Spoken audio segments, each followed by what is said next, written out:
Namozxon odam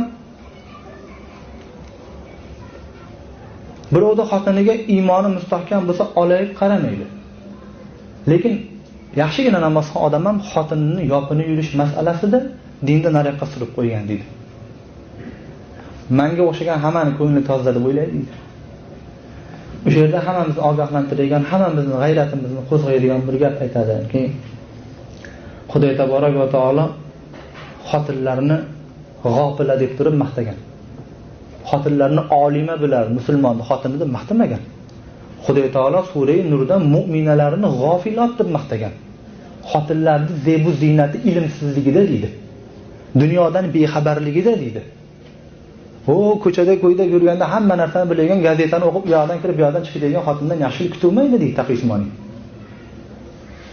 Hatto ba'zi bir odamlarni qaysidir millatlarda xotinlari o'qimishli ekan, ko'chada hammani oldida ochib sochib yuraverar ekan deb turib maqtasa, Xudo taborak va taoloning mana shu bitta oyatni o'zim aytamanki, tamomiy dunyoni xotinlarini madaniyati, o'qimishlik bo'lganligi, ochilib yurganlar hammasini yig'ib kelganingizda deydi, barcha fazilatini yig'ib kelganingizda, gunohlar emas, fazilatini yig'ib kelganingizda bitta qishloq xotinni uyida erini xizmatini qilib, bolasiga diniy tarbiya berib o'tirgan xotinni g'ofilaligini oldida hammasi qurbon bo'lib ketsin ular deydi.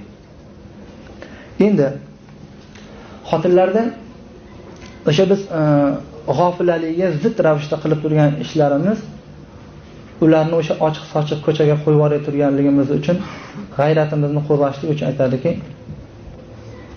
Xudo taborak va taoloni yer yuzida chiqargan qonun shuki, nima narsani Xudo qimmat qilgan bo'lsa, uni yashiradi.